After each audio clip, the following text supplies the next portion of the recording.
Welcome back, everyone. How did you get on growing your blue copper sulfate crystals?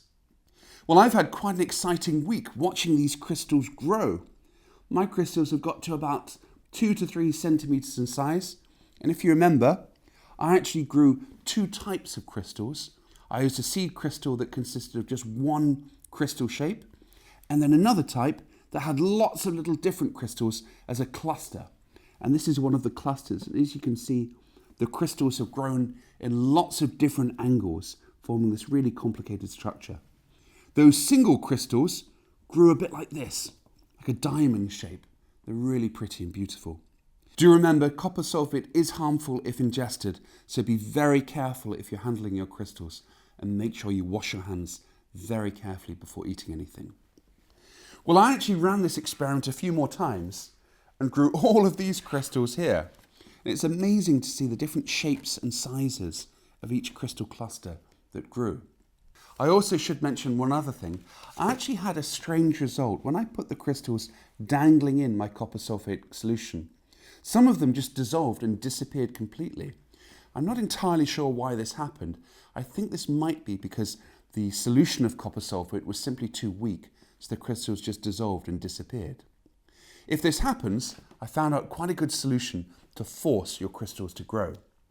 What you can do is make a really concentrated copper sulfate solution and put it in a small little container such as this.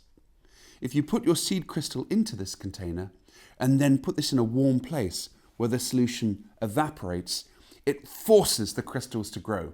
So if you didn't have much success growing your crystals in the solution of copper sulfate, try this other concentrated method. I had 100% success and all of my crystals grew. Let's have a look at this crystal here, and as you can see, this grew as a single large copper sulfate crystal. We'll put that out there to dry. The crystals are so beautiful when you look at them, but there is a little bit of a problem if you want to keep them. They will discolour in air, and also the humidity in the air will actually cause moisture to develop around your crystal, and it'll slowly become brittle and crumble.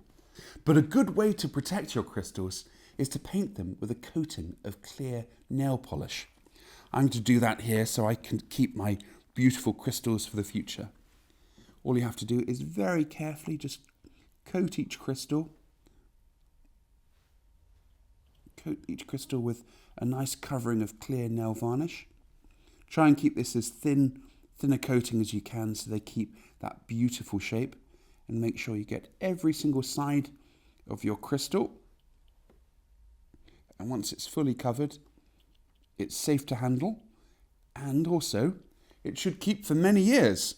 So you can keep it on your classroom as a reminder of your crystal growing experiment. There we go. I'll paint the others later. How did you get on? How many crystals did you grow and how big did they get? Let's look at the photos that have been sent in during the last 2 weeks.